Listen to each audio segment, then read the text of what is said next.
Welcome to another edition of the Radio Roundtable. We've got the last man to hinder gender, Evan, with us again. Chris Jericho's long lost brother, Matt Kanter, up there. The king of Virginia himself, Brian. The man whose secret is he's always angry, Mr. Crasher. That's way too true. And the guy no one wants to play against, Jeremy, down there. How's everyone doing tonight? Well, I just lost a game, so I'm all right. Yeah, to Anthony too, so that's even worse. That's even worse, yeah. But I'm now marked safe from Odor, Jagger, and Debu. So And isn't that what's really important? That's positive things in the world. I'm a winner in my book. Join us. Come on. You're the only one left. You were the only one here that was in the top cut. Yeah, and then George, who's not here, also lost in the first round. Not sure how disappointed he was about that either. We got a nice little club here. As winter's coming, bundle up. Me? Build some decks. The rest of us really brought the rear up in this event. Are we sure? Are we sure we have the right guest list for this round table? Are we talking competitive, or are we just talking what not to do? Today's subject is how you spend your time when you're not in top cut. I had a great time. Never discuss with the dev team who you want to play before the tournament. Yeah. knowing what not to do is just as important as what to do. Yeah. My takeaway was don't play my deck again, and then I think the dev team agreed and said, "Well, you're not going to be able to." So Allow us it was to do you a favor. might have been the most unanimous decision we've all had as a collective. So Well, Yeah, you wanna start with that, the shoot lockup changes. yeah, love sure. them. Yeah, dev team, I mean, take it away. It's something the dev team's been talking about for a little while now. Is shoot lockup times 3, and then add that with instant access to shoot counter. It just felt a bit much, especially for people who can go search for it easily or can keep cycling it. Like Planet's Champion, Rhea Ripley, superstars like that. So we said, let's keep shoot lockup as a card. We don't want to totally get rid of a card titled shoot lockup. So let's change it to something more like a lockup in a wrestling match. A lockup isn't an 8 damage multi submission. It's a lockup. It's like a Mark Henry lockup at 8 damage. Right. While also keeping what shoot lockup is and making it just a bit more balanced, while kind of keeping it away from keywords such as shoot or technical dynamic, and just make it the hardest part was coming up with the name for Iron Claw, because there's so many different things that interact with different titles in this game.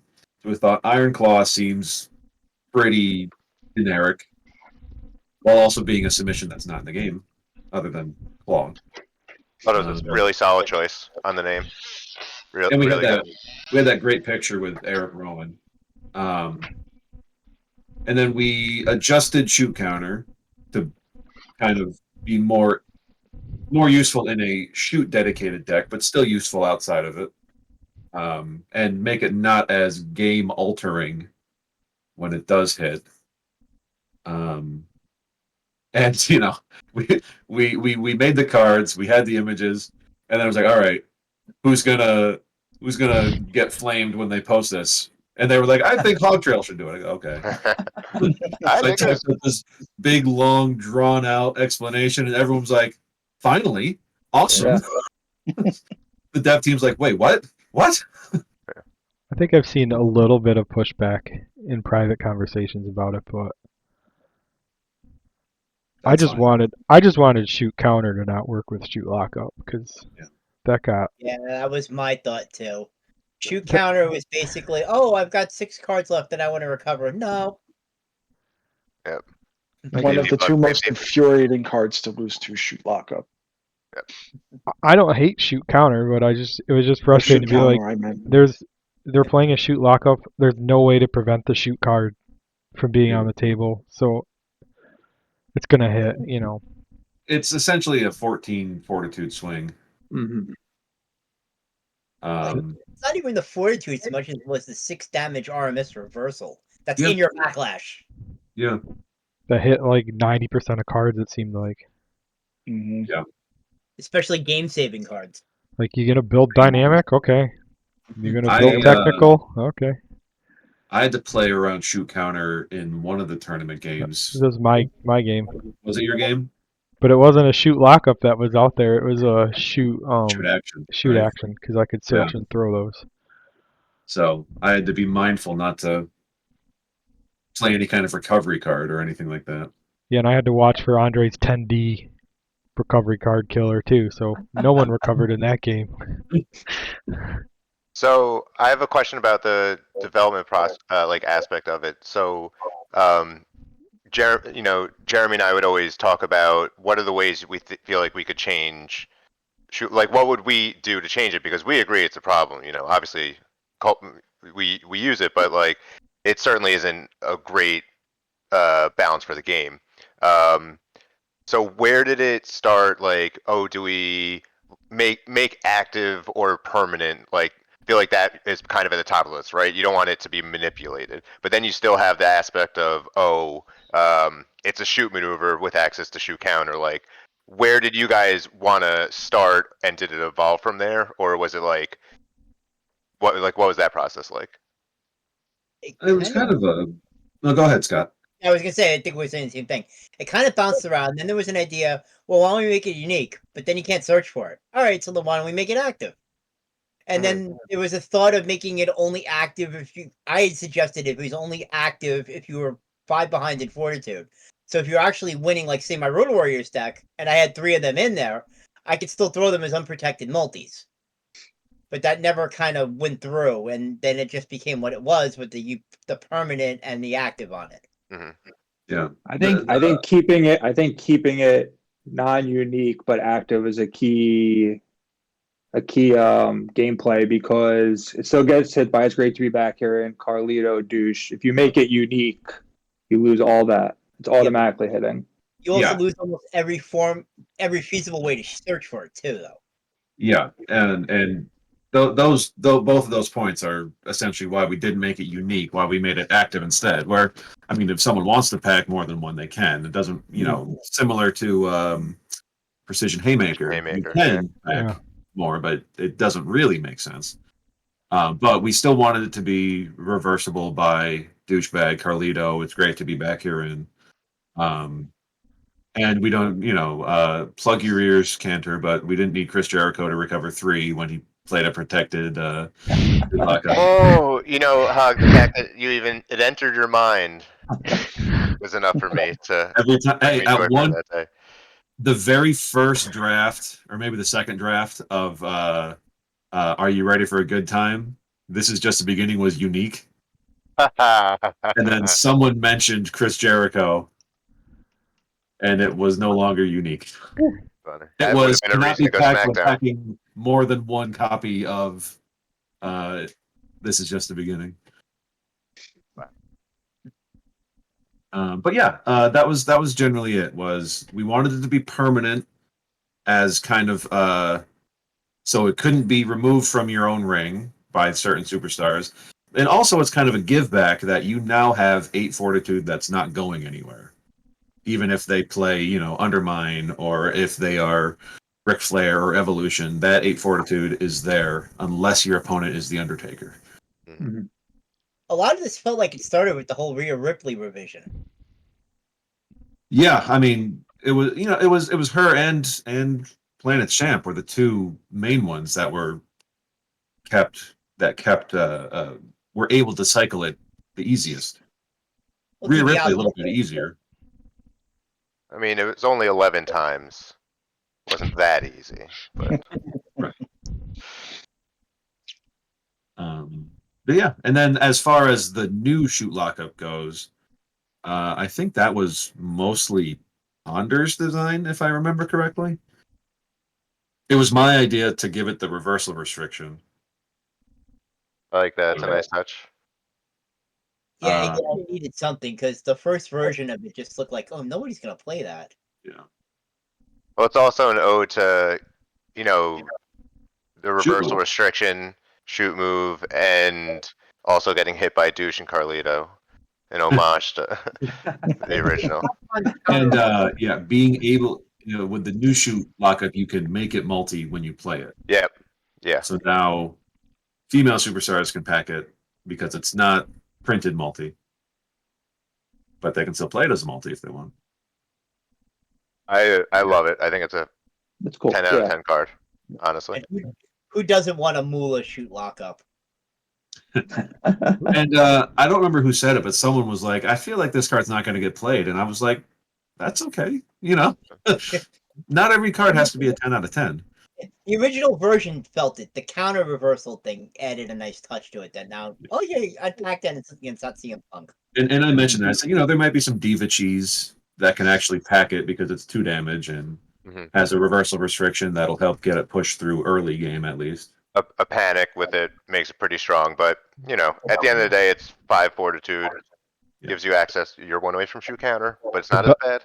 The Bella Twins like it. Sure. Another multi that they can search for and play. I don't think they can search for it. Doesn't it have to be printed multi for them Well, to search? It's multi when You're played, right. It has to be. Yeah, they it won't has be to able be to search multi to search for. Yeah, there's still plenty of ways to search for a non-unique maneuver, though. Yeah. And it's one of the 3 or 4 non-unique virtual cards. Mhm. If you don't include the throwback stuff. I don't. Although my Dominic deck did run 1 of each throwback and non-throwback, because I think his backlash card you search I think for 2 copies of something different or something. I don't know. That deck didn't win a game, so didn't see a lot of action. You ringside search 2, and if they are a throwback and a non-throwback, I think you are search 2. Yeah, and it can't be reverse multi. It's a pretty good card. Still never won. Yeah, so speaking of the Bella Twins, after the event, I told Brian I didn't want to play them for a while, but then you guys spoiled that female backstage that gives them more multis, and now I'm like, well, now I'm gonna have to bring them back out. Well, now there's more variety. Yeah, I like that card. That's There was a lot of discussion in the dev forum as that card's timeline of that card. It's like lot of 12 back to and forth. 15 months in the making, something like that. Yeah. That little throw out comment you had felt like a long time ago when we had just a general Discord discussion about that whole thing.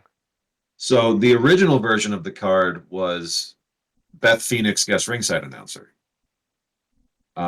Which when packed it, you could pack, I think, non-shoot, non-volley, multi-maneuver. It started as all multis, and then it got pared down, so no punch after punch, no shoot lockup, no Maneuver thrust knee doom. lift, no maneuver of doom.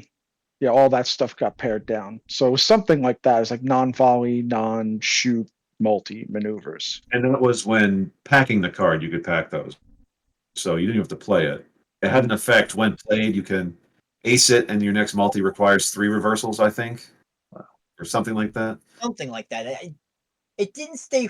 It didn't stay on the board long enough for me to remember. I guess that's the best way to put it. And then it got a lot of pushback because it was kind of a lot. So it was slated for virtual 14, I think, or it was. Yep. It was originally. It was the last cut to the set. Right. One of my big complaints about it was it cut away from the women that did get to pack these, like Rhea Ripley or Beth Phoenix, and it felt like it was making them less unique by letting everybody do what they could do, which was supposed to make them special. Yeah. So then, I kind of kept bringing up, I'd like to make Homecoming legit boss, or I want to be able to make a Bash, Babe of the Year or whatever it is. Yeah. So then we just kind of limited the pool of maneuvers that they could pack rather than make it all multis. It was SmackDown for good time mostly, but also like Key Lock for Vicky decks, Bash for the starting Bash moves, and the Homecoming multis. I said that's all I want. That's all I want. We don't want you to go ballistic, but here's some toys. Go play. Right. But no what a maneuver for you. Well, No That's tornado takedown of doom. Those are lines too far. True. I'll just play Bianca Belair when I want to play those. You need 3 of those. Nia Jax. Yeah, so I'm happy to see that card getting made, and it's a backstage card now, so you don't have to use a pre-match packing spot for it. That's key, and it's also not a GRA, which has packing implications as well. Yeah. It's not considered superstar specific when you pack it, is it? No. No, But but you don't have to reveal it because the only reveal effect is pick one up from ringside. Okay, Yeah. so you can keep it hidden. You don't have to reveal it. It's just if this card's packed, you can pack Yeah. these type things. And then if it's revealed, you can hide it to ringside search a card listed. Yeah, one of the How does that multis. work in tournaments? You just like reveal it to your opponent just so they see? There is a rule that backstage is public area. well, backstage is public, but there is a rule where if you are using an effect based on a card not in play, you are allowed to ask to see the card that gives the bonus. It's like Okay. legendary You gotta prove it, defense basically. is Like considered if hidden, I see right? you have a 27 card backlash deck, I can say, "Are you packing Crown Jewel?" And you have to show Gotcha. it. Gotcha. Okay. Most people will tell you though, Yeah. when you play. When I had Crown Jewel, I was just I'm- always show people. But that is in the, I don't know if it's in the Omni or if it's in the floor rules. It's in one of those. Gotcha. But you are allowed to do that. We're here to learn, guys. We need every competitive advantage in this group. That's true. Yeah, we do. That's what happens when the margins are that thin. This is the bottom of the barrel chat. Yeah. One of us is taking notes on this, right? 'Cause I'm not. All of our superstars are going to be tier 5 in the next list of hog update, Yes. Buff Samoa Joe. including Visionary. Including, Oh, Uh-oh. yeah, lost to George. Careful. Definitely tier 5. Yeah, it lost to him. Lost to George so embarrassingly he dropped from the tournament. Before he even played a card. oh wow, that is true. It's all come back to me. It's like Kanter in Worlds. He didn't even get a turn. It's clearly an epidemic that we have to figure out. You guys laughed when it was just me. Now, I know. I essentially didn't have a turn in my game against Anthony. I mean, I had like 7 of them, but Didn't feel like it. yeah, Andre's. When you're there are games where you're just a punching bag as Andre. True. Yeah. Happened to me ugly. in the last league. it happened to me in the league before. You just want to draft. I feel like I'm just going to try and draft him in the next league draft, and then just harness him so everyone has the game plan for him and never bring him out. Right. That's the move. He's the enforcer. He just So you're saying that everybody's going to be a next superstar against you. Exactly.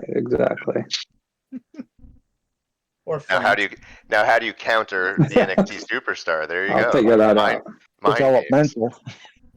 So for me with the Andre backstage, it affected pretty much everyone I played except Braun Breaker, who was NXT Allegiance and had Takeover.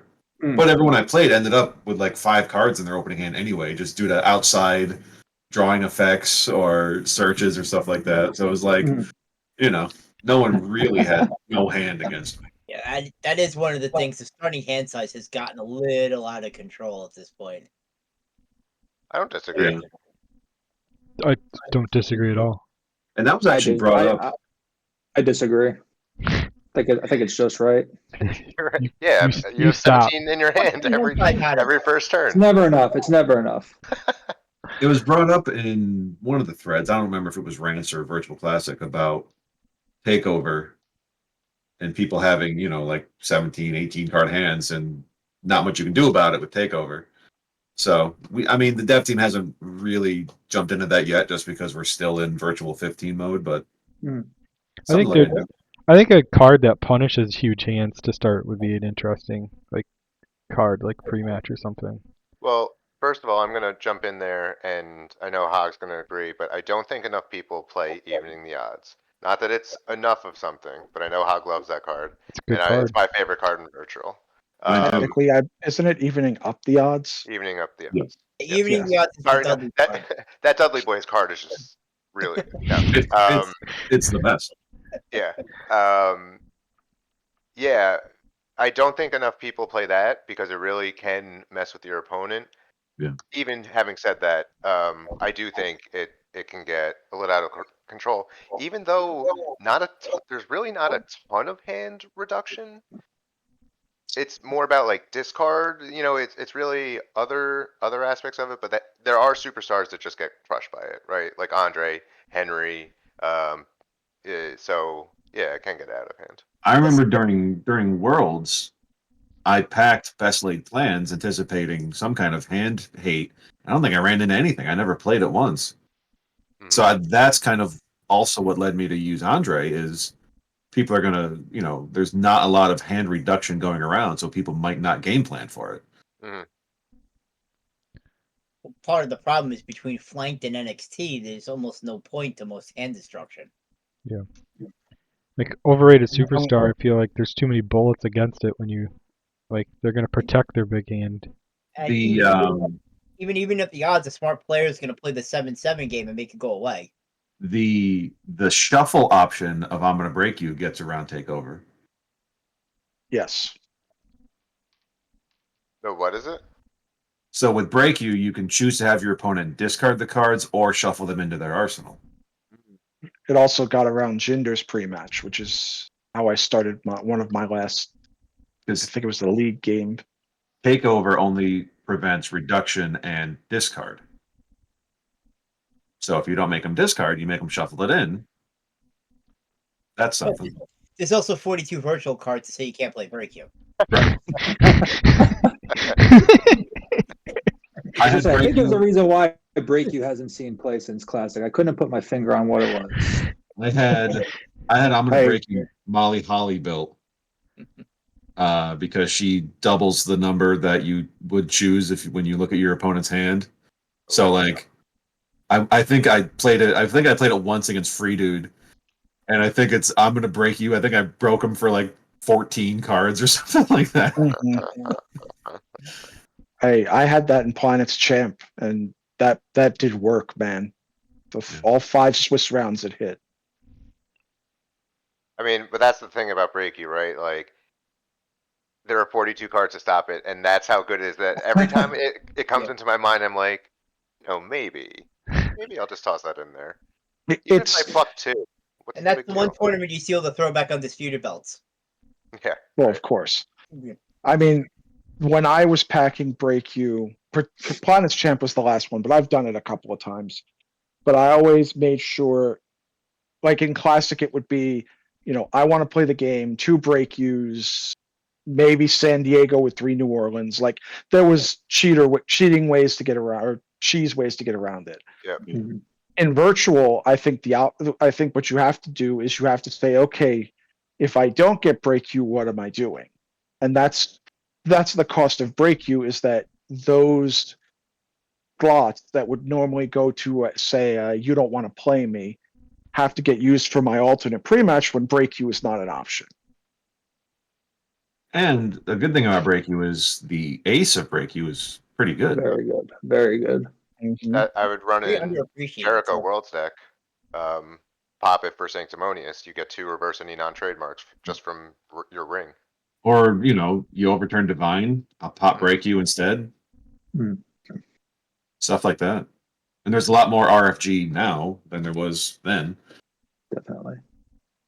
I mean, It's also a lot more recovery for it too, though. yeah. I used to do it with Managed by Jimmy Hart in Classic. That's a great one also. It's funny you say that because I look at Breaku and I think about it all the time. Like, even if I can just play it, like I don't need to rip cards from their hand. I hate that the cards say you can't play it. If it was just like you can't look at your hand for Breaku, like all right, at least I have this really good ace effect. I agree. It was one of the most underrated ace effects that always came into play in Classic. That I think is just a phenomenal thing that was lost. I always had the idea of designing a card where part of it couldn't be modified, like half the text couldn't be blanked. Mini RMS. Yeah, like a limited Like, RMS, blanked. where it's like if it would break you could blank the discard part, but you couldn't blank the ace. I But never a lot quite of figured it out the, though. a lot of the It's just break a you hit little cards RMS. say they can't play it. They don't even say blank or Yeah, you can't even play it. There's Yeah. a couple things that blank break you, but I think most of those were like early virtual stuff. Hmm. Yeah, because Could like Knight San of Diego- Champions, what is it? Makes you -4. Breaku's Yeah. -4 against you or something like that. You're considered to have And- -4 pre-match for break you. And United Front blanks it.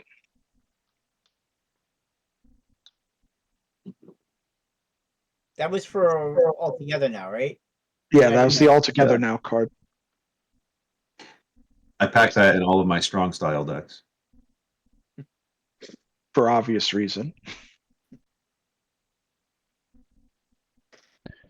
So, pivoting a little bit, since we've got 2 guests with us this time, why don't we go with, we'll start with Crasher. Why don't you go through your classic raw deal background a little bit? Oh, God. I mean, just the Cliff Notes works.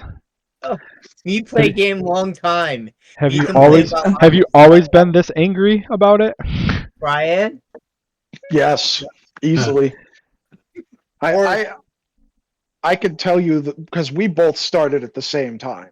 We were in Staten Island and we wandered into a card store, and there was 4 of us at the time, or 5 technically because Hillary was there.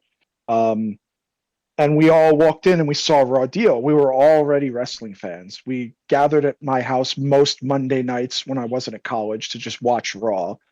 I even hosted that awful sold out pay-per-view back in '97 at my house, which was terrible. But we walked in and we saw a whole bunch of decks with wrestling. And Scott took to Booker T. No, I was not So- there. You actually brought it to my house. That's And you right. threw it on my couch. And I said, this better not be anything like fucking magic. Scott has witnessed people dressed in Klingon playing Magic in the Klingon language. They've gone a, that was a It's little too hard, much for him. But that was it. I mean, Mike Anstett was Stone Cold. I was Taz. He was Booker T, and I forget who the 4th person was. It might have been Hillary. I think it was Hillary with Mankind. Was she Mankind? Or Cactus Okay. Jack. He played one of the Foley's. I can't remember which. Okay, There really probably was no Cactus Jack that. at that point. At that time, there was no difference. Yeah, I have that's a how we question. got started. I have a question for Crasher. Where did Okay. you learn? Where did you learn how to shuffle? I'll blame my parents because I gotta blame them for something. The Incredible Hulk. Until you've seen it, you don't know. You won a Worlds, didn't you, Crasher? Yes, I did. He's the longest reigning world champion. Bravo. And the longest last reigning. physical champion. Was it what? Yes. 2019, Who was, 2018? Superstar? It was Revo Shield and whatever I sucked through Virtual Classic with. Samoa Joe. But yeah, Pre-errata Samoa Joe. I didn't lose a game in Revo. And I think I won 1 game in Classic. And meanwhile, I was his opponent in the finals. I won all of my classic games and won 2 of my 3 Revos. And the one loss was him, and it was not close. Like the shield is still uber broken in Revo, like completely. So I was Kofi Kingston at the time. Not bad, but not great. So our game came down basically to a coin flip. If I won the flip, we were going to play 2 classics. If he won the flip, it was 2 Revos. So he won the flip and won the world championship. And that was like the peak of our Roman Reigns hate, and then winning the world championship on Roman Spear was kind of pretty funny. I Thank played you for not against, throwing the mean. I played against Crasher's Samoa Joe deck. Not at that Worlds tournament, but No, that was at Uh, Sun Tavern. yeah, we just met up. It was my first time I went down to New Jersey to play Rodeo with these guys. And it was my primetime players versus his Samoa Joe, and it's where I got my all-time high fortitude. I think I had 214 fortitude at the end of the game, and I lost. Every card with damage in my deck was on the table. Overturn 1, put it under arrival, play counter, put him back. Awful. We'll have the rinse repeat. It wasn't long after that Samoa Joe and Takeover got revised. Arrival. Yeah. No, it wasn't takeover. Arrival. What did it do before that? Arrival, you could counter anywhere. Now it's non-arsenal. Hmm. And something else on Arrival changed as well. I think it was one less card. Yeah. Yeah, it might have been one less card. But the real big change was everyone was arsenal countering and then throwing like a dirty as a counter. And then they got their 3 or 4 cards back or whatever. Hmm. So it made NXT games very long. Wow. Yes. And Samoa Joe, I it. think, didn't lose too much, but the arrival change really hurt him. Well, the arrival change hurt until they did takeover, and now takeover just kind of makes up for it because now you just throw the big damage move and get him back. Yep. Kind of shifted your mindset. Yeah, it's a different mindset. It's not turtle until you counter and then throw cheese. It's big ass move.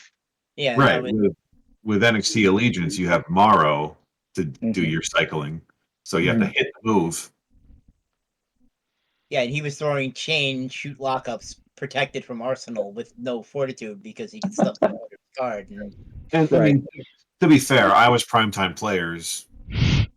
Before they were nerfed too. You know, I was also being a jerk. Is that before the AW changes? Yeah. Yeah. It's like, oh, you played that restricted use? No, you didn't.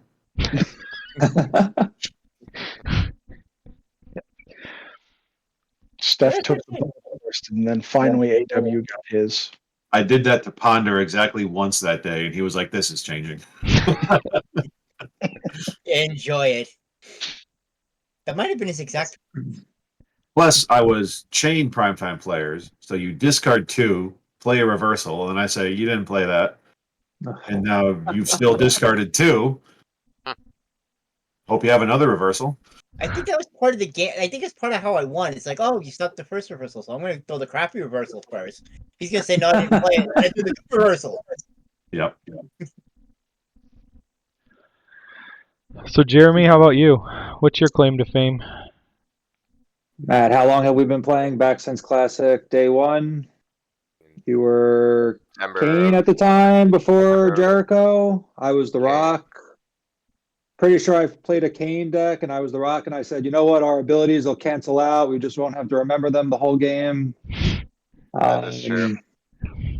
And then rest is history. I'd say the biggest thing for me back in Classic was I was a play tester in the Divas set, and I took Goldberg, and don't know where I thought of it. This triple high fives, Pat and Jerry.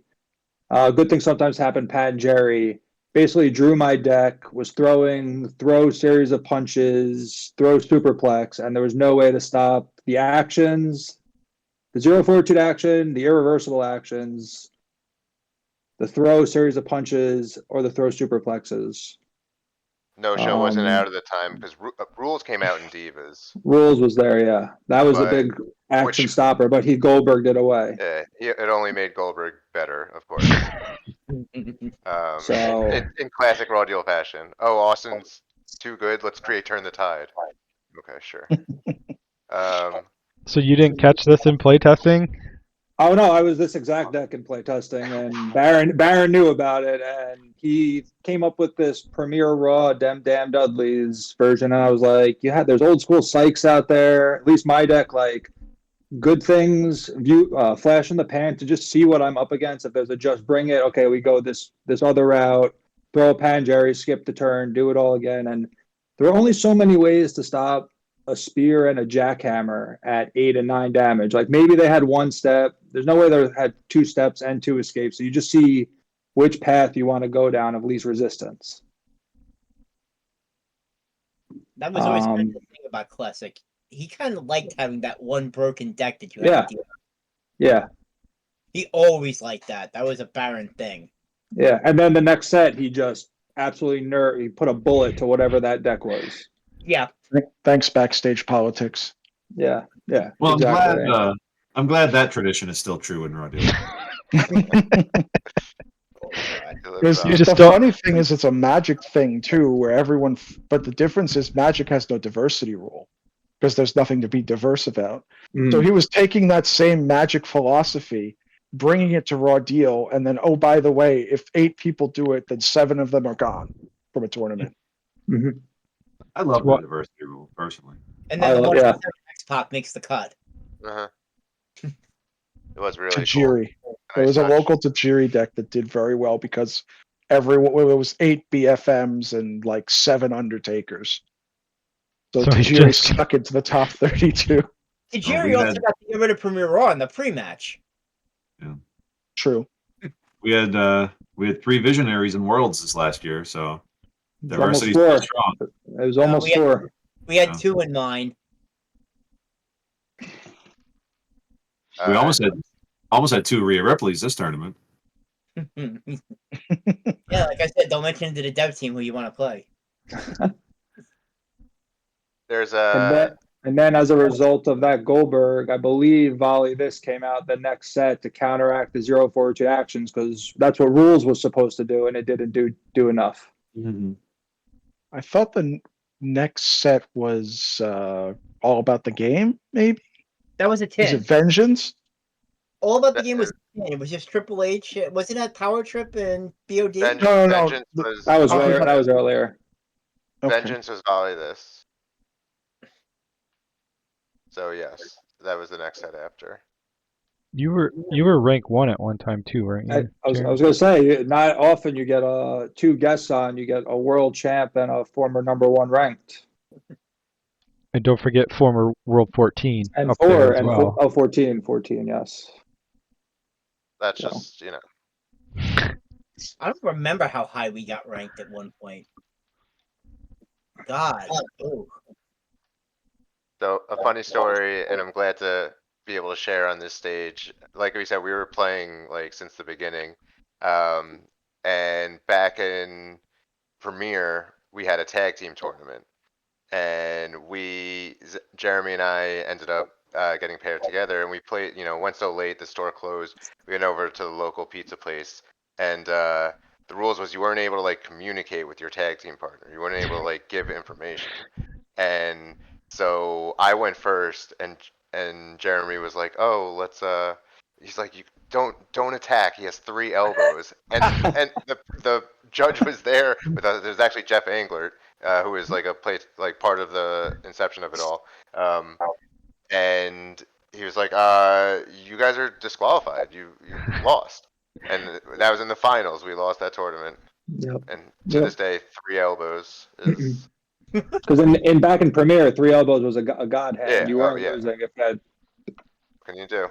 No running What Larry was- in sight. What was your team? Oh gosh, I don't even. I blocked that memory out. I don't remember who we were. I don't remember who we were. Me and Kanter have faced off too many times to remember the teams that we've had. So another really good one.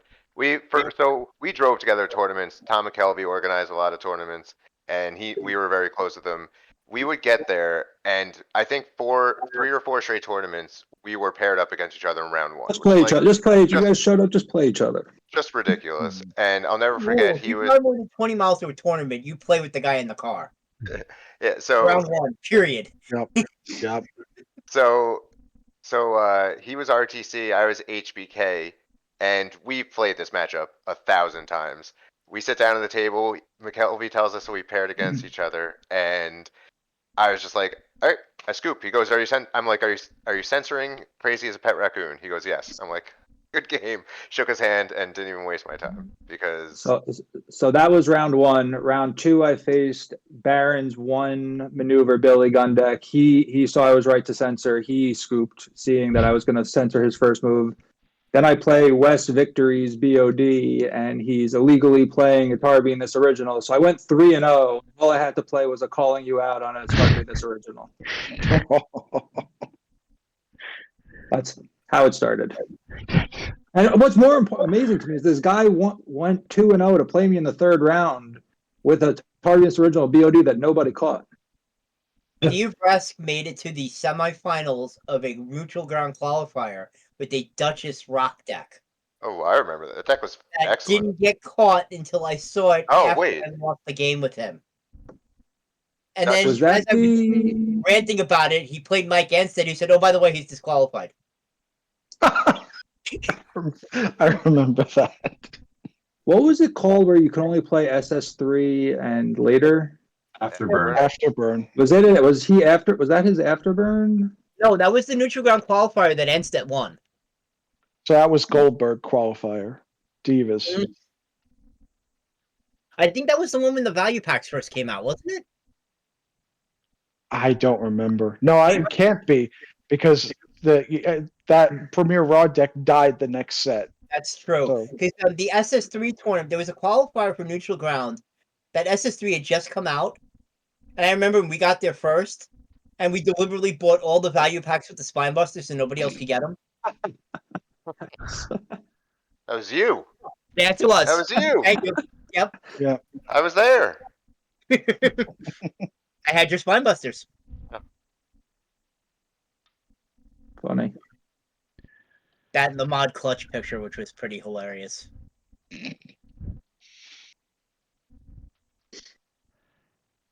So Oh, sorry, guys.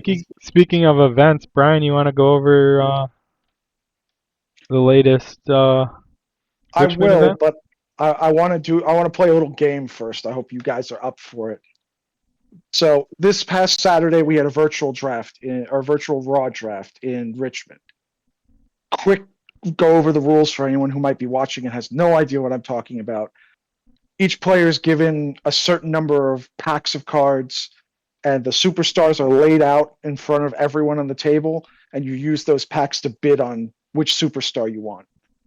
Highest bid wins the superstar. You take the packs you bid and put them under other people. So the theory is the better superstars go first. Those packs go under lesser superstars. The lesser superstars, you get the packs to improve them, theoretically.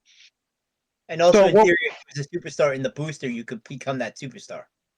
Yes, that didn't happen in ours, and because there's no more raw deal packs, or there's very few, right? So our tournament organizer Kevin just builds the packs himself from virtual cards and proxy reprints of classic cards. So like one of my packs, I had a shoot set. It was like shoot forearm, shoot Russian leg sweep, shoot punch, shoot counter was one of my packs. 5-0. So like that kind of thing. Yeah, 3-0, but same. But what we're going to do is I'm going to go around for each of the 9 superstars we were supposed to bid on. I'm going to read you what their starter kit came with, because everyone got support cards that was going to help them out. And I want to see what each of you would have bid on packs. And I have the actual number of who won with how many packs here. So I want to see how close you guys are. You're welcome to make any comments. I would normally go X, but this time I'll go Y, something like that. And other than Akeem, we're going to go in approximate alphabetical order because Akeem is the exception. His support kit was weird. But so we'll start this one with American Nightmare. Now, to be noted, this is up to V13. So he only had, I believe, 4 non-Cody Rhodes cards. His Dude. 4 support. Go ahead. Sorry. I just, do we know superstars? Like, do we know all the superstars in the pool, or do we only Yes, know one? because they're all face up on the table. I'll read them all off to you. Uh, So American Outlaw, Bruno Sammartino, Akeem, Paul Orndorff, Rhea Ripley, Tribal Chief, Riddle, and Walter. Those are the 9 superstars on the table in front of you. American Nightmares starter pack comes with 3 shoot Russian leg sweeps, 3 throwback figure 4 leg locks, 3 bionic elbows, and 3 shoot forearms. So I guess we'll go in the screen order I have, and we'll see who picks what. Scott, you're on my upper left, so go. How many packs would you? On Cody? Yeah, the new Cody. 1. How many packs do we One. have to start with? 7. 9, Highest right? number 7. No, Okay. 7 in this case, because that's how many we had. All right, Kanter. I would bid. 2. Okay. Evan. I'd go 3. Zenda. I would also go 1. And Joe. I'd go 1. Okay. The actual answer is 2. So Those Kanter got bionic it elbows right. are just too hard to stop. I was very close to 3, but I will say that everyone got an eroded Fort Surge, but that wouldn't help you on the first elbow anyway, because Right. it's now the play it to the thing.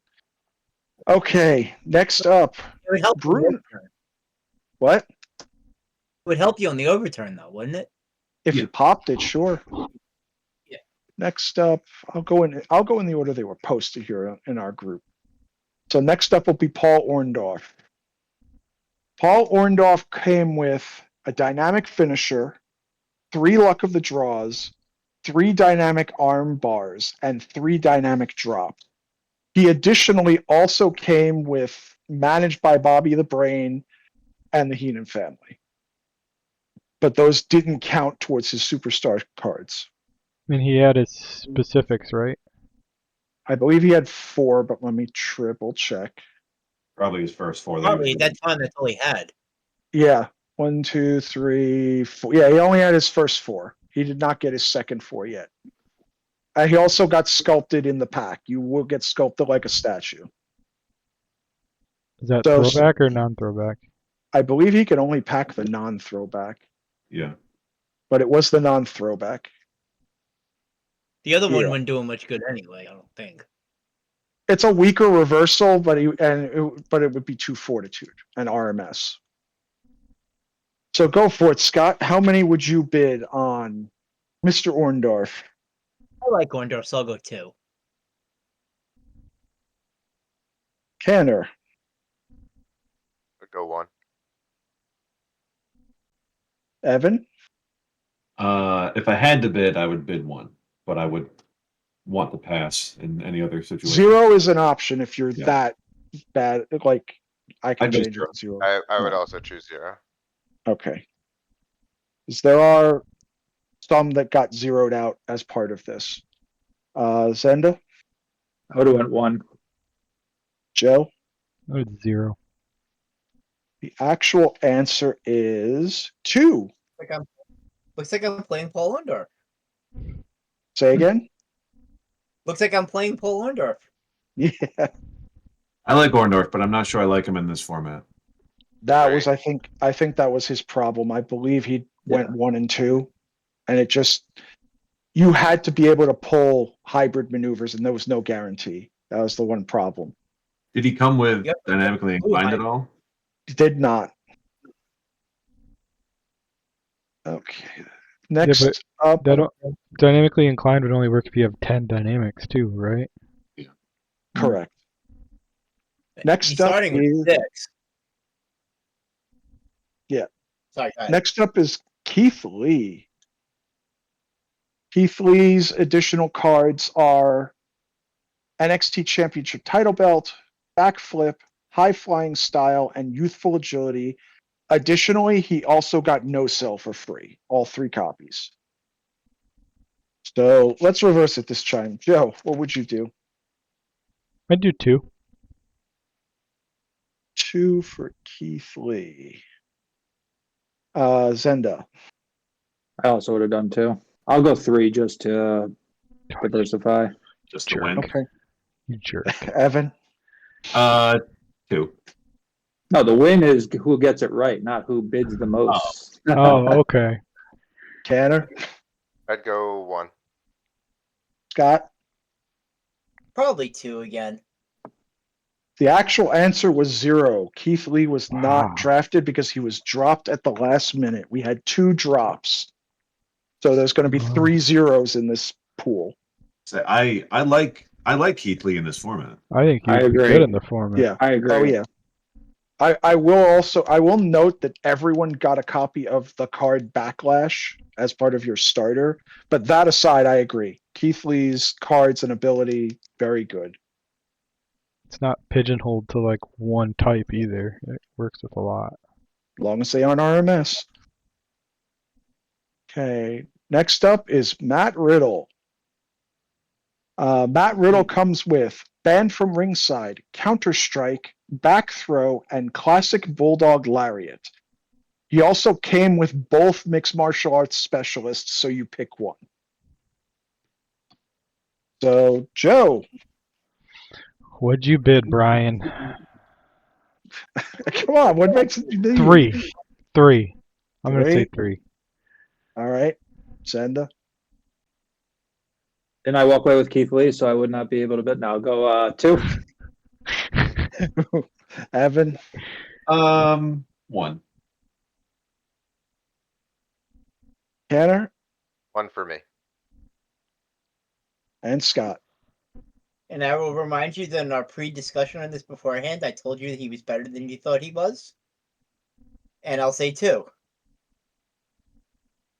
The correct answer was 1. Wow. I was the last one to pick a superstar. I ended up second in the draft, but I kept bidding.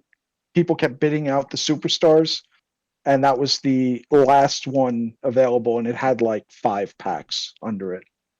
Because it was broken. Yeah, bro. Okay. Next up is Bruno. Bruno comes with Managed by Jimmy Hart, 3 throwback maintain holds, legendary assistance, and legendary ring work. I believe he also, did he have 4 or 5 specifics at the time? 1, 2, 3. He had face card plus 4, which is 1 more than normal because Hall of Famer was gated in for him.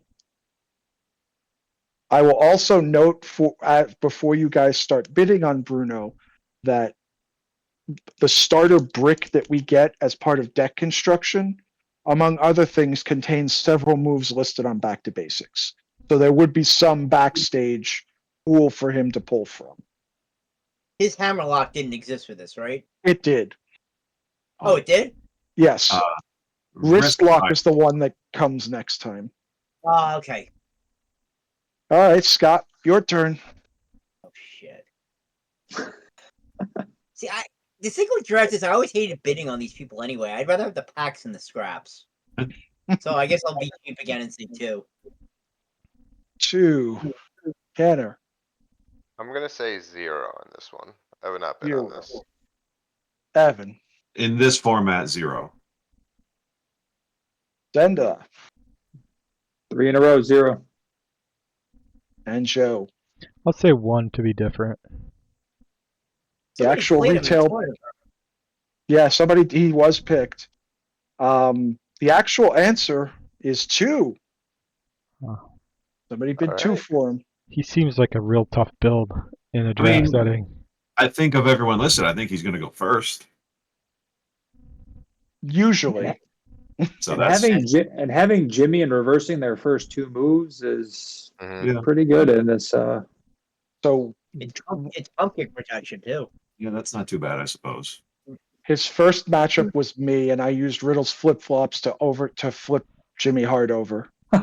That's about how badly it went. Sounds right for radio.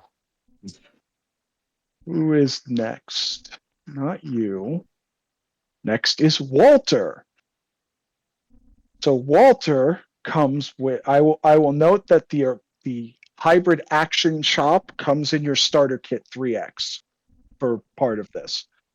He additionally comes with 3 throwback knife edge chops, 3 chops to the chest, 1 classic chop, and 3 copies of Silent but Violent. So what are my bids on Walter, Scott? Like I said in the discussion beforehand, Walter either mauls you or gets mauled. And with the randomness of packs, I'm not taking the chance. I'm going to say 1. 1. Got it. Tanner? I am going to say I'm torn, but I'm going to say 3. Okay. Evan? I will say 3, but given his ability to play 2 maneuvers at once in this format, I'd probably try to go 1 up from where the last bid was. That's Okay. what I was between. I was like, I think he's 4 worthy.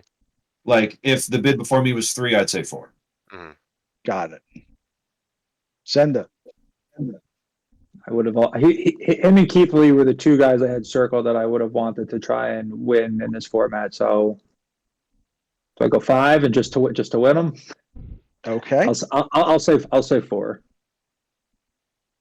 All right, Joe. I was gonna say 3.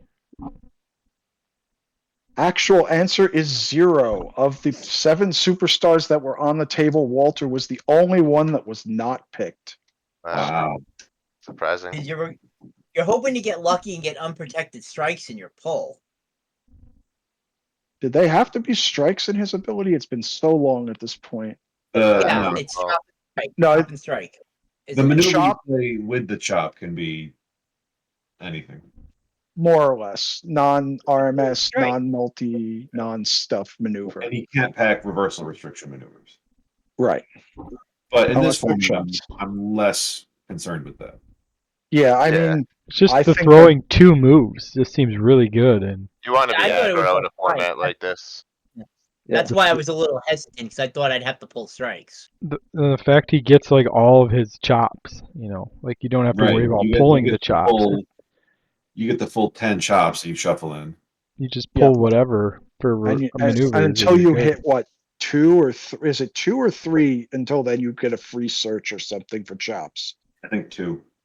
Okay, so your first 2 chops, you're finding them. The first Plus one you goes get- to your hand, and yeah. Plus you get his backstage ring general, so that helps in this format, I think, a bit more. That cycle is nice. That's true. Yeah, drawing a lot of cards is useful. Really surprised he was not taken. Yeah, that is pretty surprising. The only reason I didn't think of him is because I already have his set. So I was like, you know what? I don't own Riddle. Why not? Okay, who was next? Next was Rhea Ripley. Let's let the numbers fly for this one. Joe, we'll start with you. What did she come with? What'd she come with? Does it matter? What'd she come with? Oh, that's right. I'm sorry. I forgot.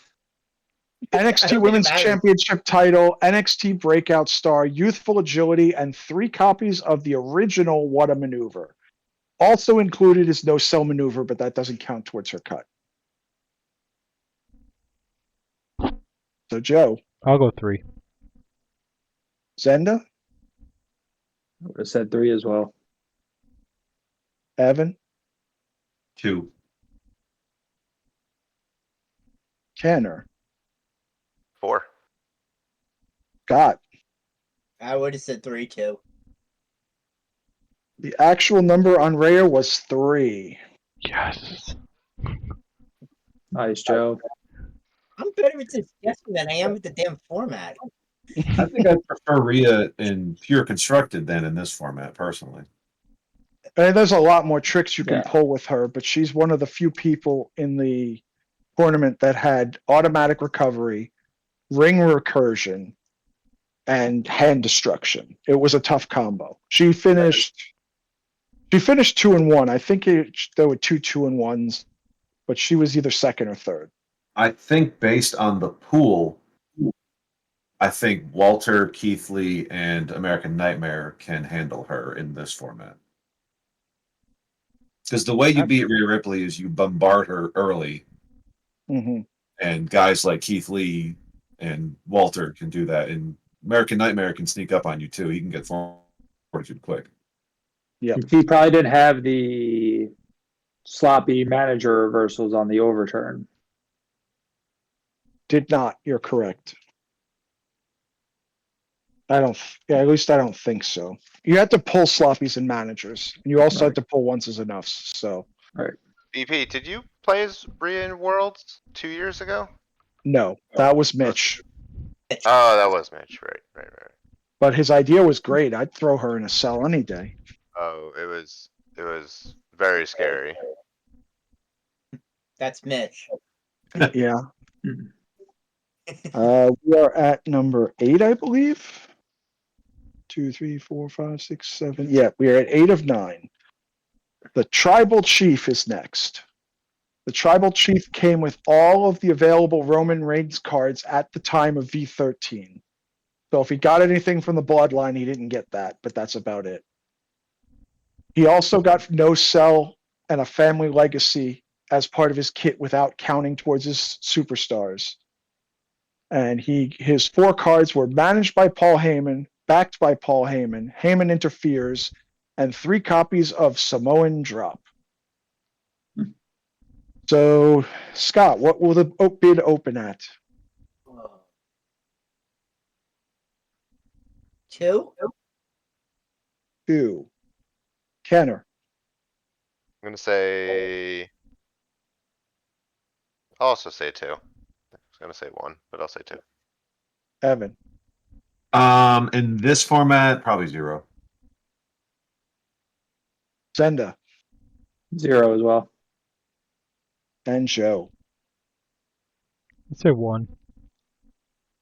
Actual answer is 5. Let's say he's probably a popular superstar. I could see someone who's getting into it, get his set and play as him. But Now that's acknowledging him. yeah, The opening bid for him was 3. Mm. The guy in the first seat said, I want 3 on this guy.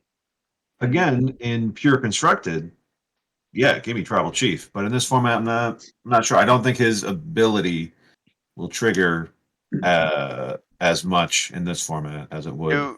Do you not get all of Roman? You Stuff? get anything Roman had up to V13.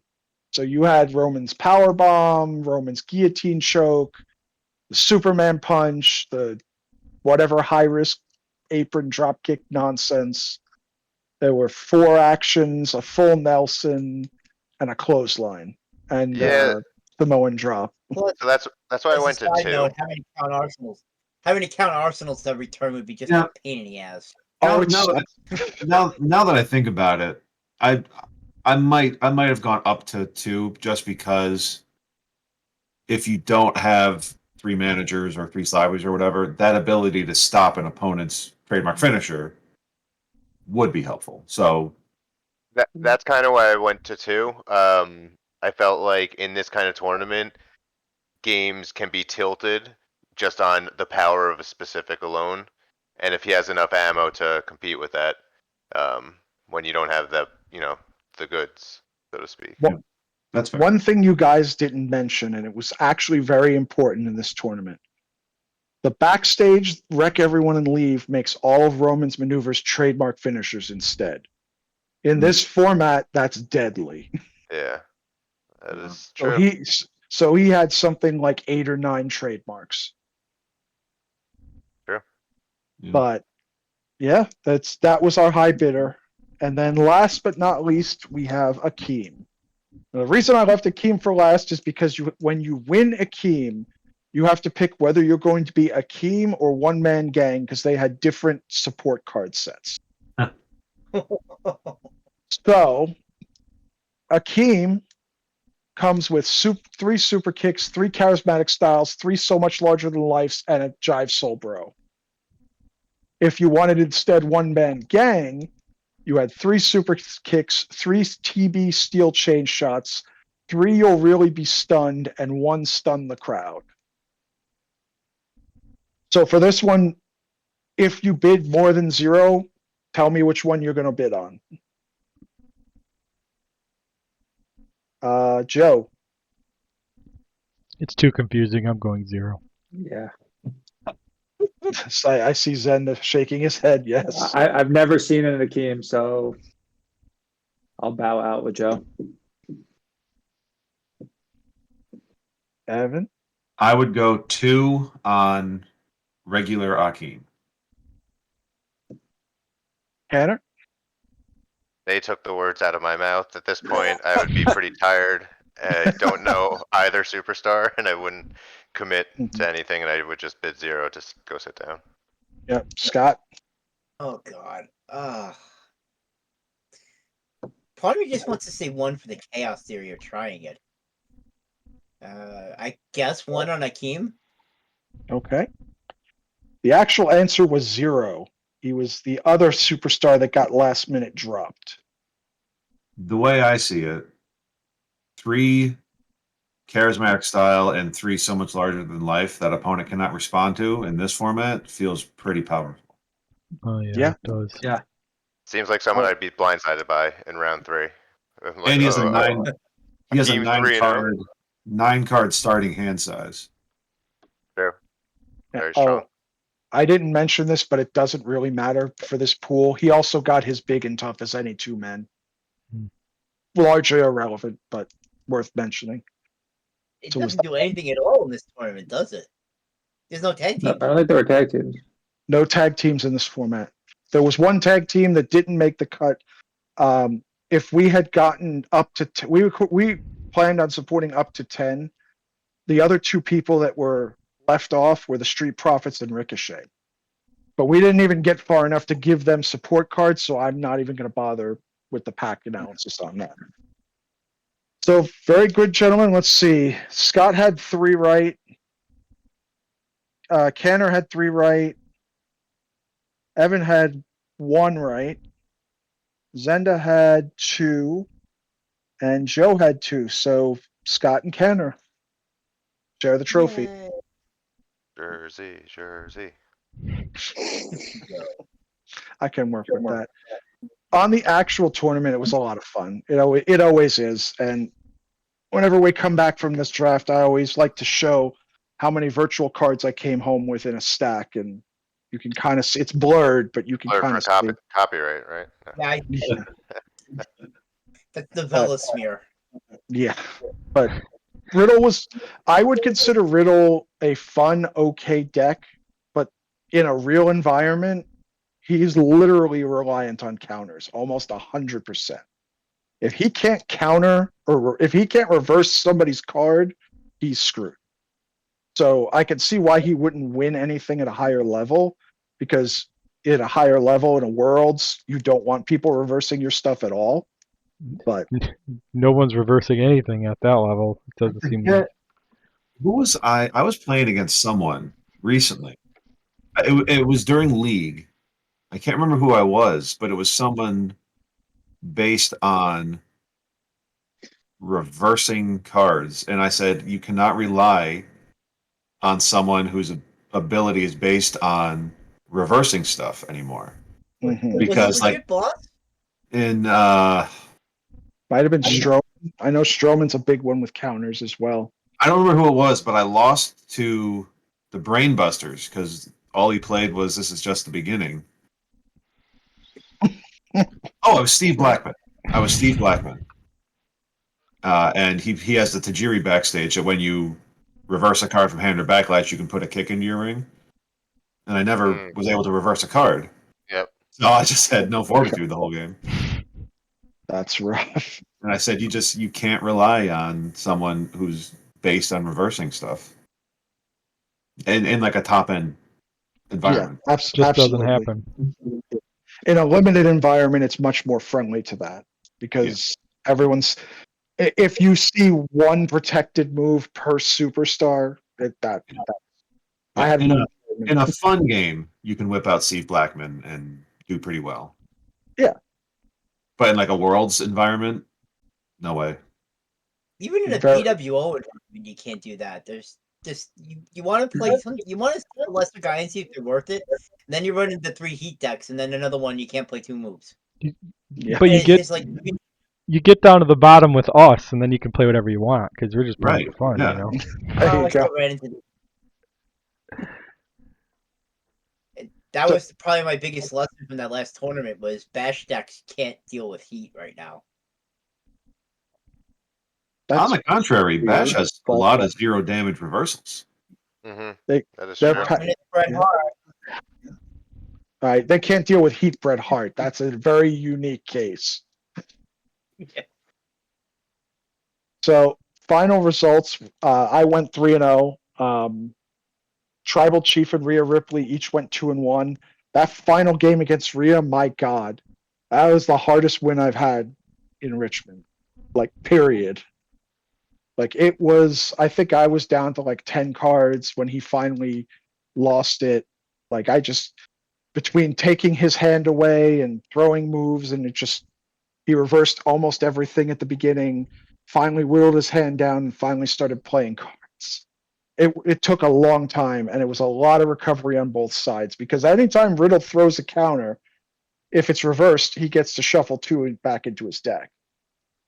Yeah, So, he's got like Calgary for counters, right? correct. I was So about as to say, long as can I you was pack Calgary? If you pull it, but Riddle's kit is based around non-chain moves as well. So, Gotcha. like, it could be there, just not useful. But yeah, that was a brutal match. It was very close. I'm sorry, Bruno went 1-2, Orndorff went 1-2, and American Nightmare went 0-3. And funny story, the American Nightmare player actually pulled a Rochester.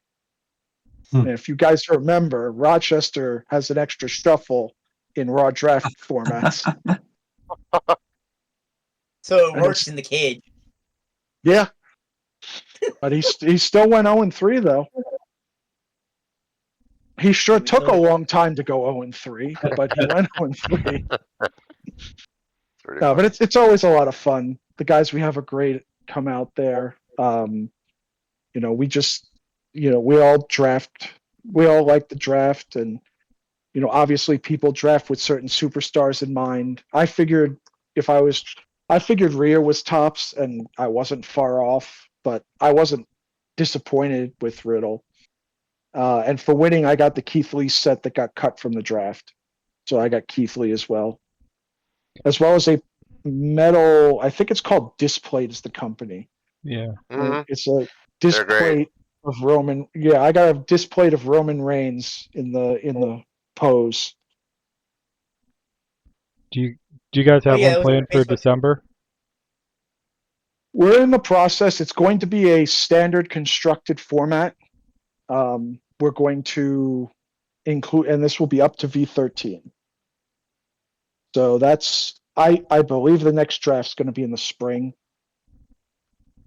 So like, if you're thinking, I think the draft is great to come to because you don't have to do any preparation other than looking at the superstars, right? You don't even have to look at them. You just gotta show up. Pretty You could much. just That's the attitude, Joe. It's what But yeah, apparently what I so- do for big events now. I just show up. So if any of you guys want to plan a trip, it's going to be in the early spring, probably. I'm sure Kevin will post about them too in the Discord. Oh, he will. Yeah. yes. I'm just, for some of you, travel plans might need to be made. So saying in November it's coming in March, you might get a better hotel Yeah. deal. You know what I Yeah. mean? He puts a lot of effort into the drafts too. Yeah, Oh, yeah. it's really nice to see. He's fantastic. Like, we're so lucky to have him as an organizer. But yeah, I mean, I enjoy Richmond. I encourage everyone to come for any tournament. But if you're going to make a special trip, our raw drafts are awesome. You walk out with so many cards, and everyone's just having fun pretty much. So That sounds like how Eric used to do it. Eric. I don't remember Eric. Canada. Oh, Jesus, that's a long time ago. But yes, it's very similar. But yeah, Yeah, that's he went all Richmond this time.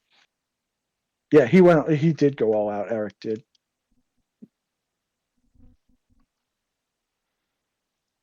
Zenda, I think you had a couple things you wanted to talk about. You had said. Yeah, I posed a question, give everyone a heads up. It is Thanksgiving this week. A couple dev team members on, and just want to see, and you could take it however, which way you want. But if there's 1 to 2 cards in the game that you're thankful for, that are your favorite cards, either you're using them in decks, you just enjoy them, memories with them, what would they be? And I'll throw one of them out there to start. I think Flawless Transition is a great card for the game, whether it hits or not. It has a hefty cost of them discarding 4 plus the 2 reversals out of their hand, or they're getting up to 4 fortitude likely with the quick snap. So it feels like one way or another, the person with the Flawless in their backlash deck is in the game to start jumping off.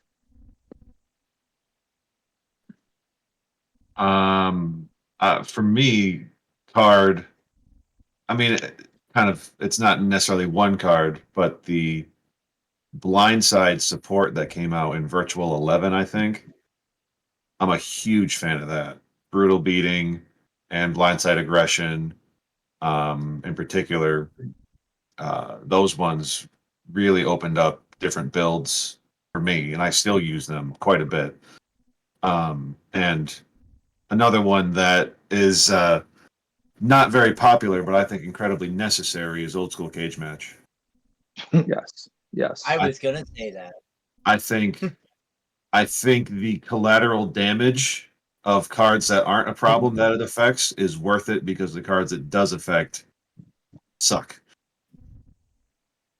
I think when you're building a deck, that's the first card that comes to your mind, with either you're packing it or you're okay with losing ringside cards. Certainly the one that you run into the most that will stop any plan also. Yeah. If you're a discard deck and your opponent's got steel chain shots and you don't have that old school cage, you're no longer a discard deck. I mean, I'll be My- honest, just in talking of cage, like steel chain didn't even cross my mind. That's how erased steel chain's been for me because of cage. I was thinking, Rochester, thrust, knee lift, those two. It's thrust knee lift. Yeah. My qualm with brutal beating and a hook is that 6 fortitude just jumps off way too many decks, with especially the precision support. That's really all you need to hit, is that brutal beating, and 3 precision sleepers later, they're at 20 fortitude. Maybe. I'm thankful for throwback dirty low blow, because some games that's all the fortitude I get. So Old Faithful. Sometimes against Bret Hart, not even. It's true. or a bash deck who makes it Mhm. makes it non-unique and Carlitos it. Or Walter has another card that can stop it. Or a ring removal guy who just takes it away from you. It's not permanent. No. No. It's I'm usually not gonna- worth taking away. I'd rather take your mid-match slot away. I'm Let it stay gonna out there. say not one card, but 3 cards, because they're kind of a group. The counters, just to see that there's a different way to play Revo alone. Plus, what it can do for decks, just getting those fortitudes on the board. And what the counter reversals did by proxy was make Backed by Vicky not as powerful. Right. Because Backed And by it brought Vicky, Oversell back. Backed by Vicky was like what he is now. Backed by Vicky was then. Yeah, And the resurgence of Oversell. Yeah, that Yes. was a causation of Schoolboy. Yeah. I really thought when you said 3 cards, you were going to name 3 Chris Jericho face cards. Well, SS1 is the best one. Then Premiere. Oh, my card then. Not on my broadcast throwback. I love that one. Doesn't get enough Underrated. play, but it's very good. Very, very good. I think I used It'll it in make Mark a beat Henry. cry, and it'll make 2-man power trip cry because you're throwing one specific turn and that's it. Hmm. One of these days, I'm going to bring Rene Dupree to a tournament and just wreak havoc. He is a menace. Wreak havoc. I have two, one group and one card. Or two cards actually. I'm thankful for the Taz face card because that's what got me hooked into the game. I'm thankful for the Mr. Perfect original face card because me breaking Mr. Perfect helped get me onto this dev team thing. Like that's what Creed and Nate were like, oh, what's he doing that Mr. Perfect never loses? And we at that time it was like 20 people Dark Towers. Not the heyday, but like pretty good. And then the set that I like is we just mentioned it, the precision set. It's a complete maneuver set.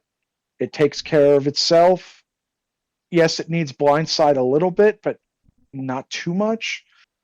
You can I think it's a good enough maneuver set that if you're not sure you have a bad superstar, you can give it the precision maneuver set to take away the possibility of, well, they're just using crappy maneuvers.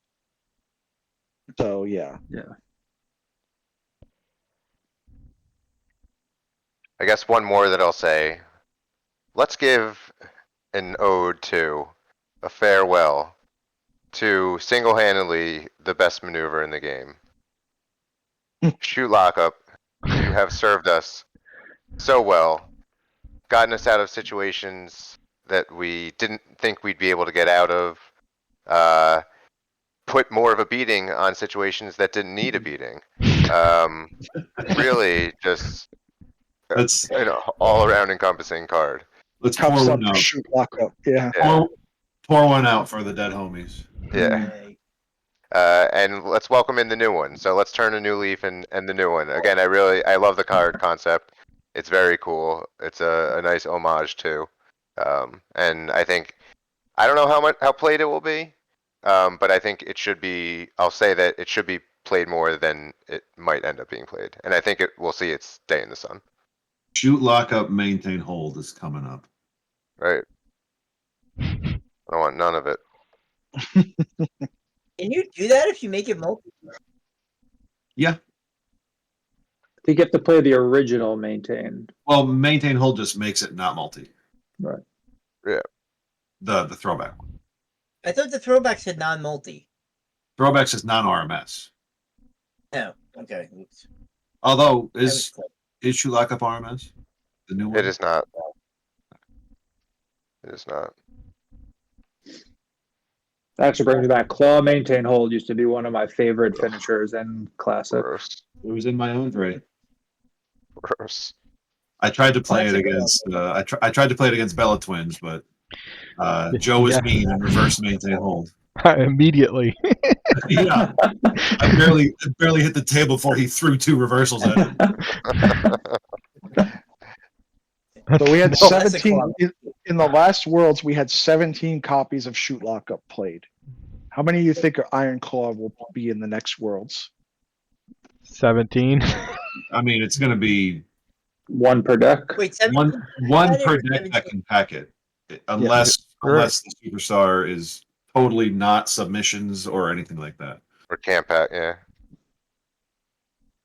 Because, like, part of what I said in my thing was like, had original Shoot Lockup never existed, and we released Iron Claw, people would say, "Oh my God, this card's amazing." Agree completely. I think it does swing the pendulum back to Legends a bit with Shoot Lockups not being as reliable. I don't know if I even got hit with a single Shoot Lockup as Andre. Maybe I did, but I don't think it was protected. I think it was just someone playing a regular Shoot Lockup. Mm. Well, they don't have to worry about reach exceeds, and Andre is. You're right. Every shoot lockup I played in this tournament was unprotected. I was also And playing from behind most games. Mhm.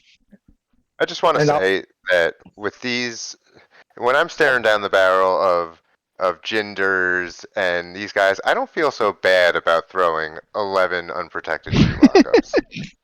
All right, I just want to throw that out there. I'm not the bad guy here. You're just evening up the odds. That's right. One Pack theme number that I have been seeing with the superstars in this new set is the increase in ringside removal, and I'm curious how that's going to counteract with heat, if it's still going to be as protected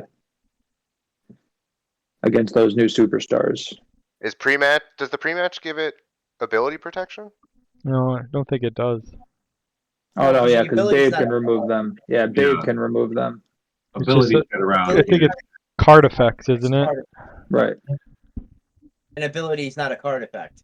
But Ginger still gets around abilities though, so yeah, it was shocking, right? Now,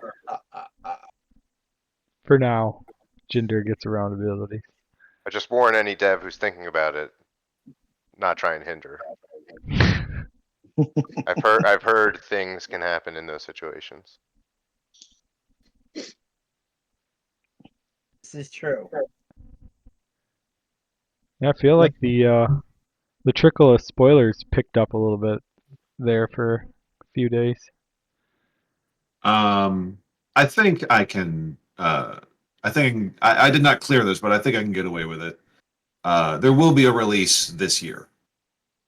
Whoa. Ooh.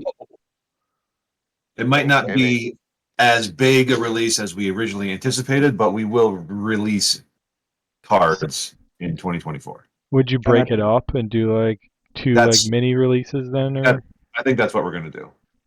And I believe Well, that's also above and beyond revisions, because I don't think we're going to the next Worlds meta without revisions. Yeah. I'm not. I can tell you We're not- that. So it's going to be most of the superstars that have been spoiled already. Plus, there are a number of non-specifics that will get released, and probably revisions at the same time. That would really, I think that would be good for the meta too. Is give it some diversity. And hopefully, early Yeah. 2025 will be the second half of Virtual 15, which will be another. It'll probably just be superstars. There's So some the fun story, things so in the story won't be finished. Right.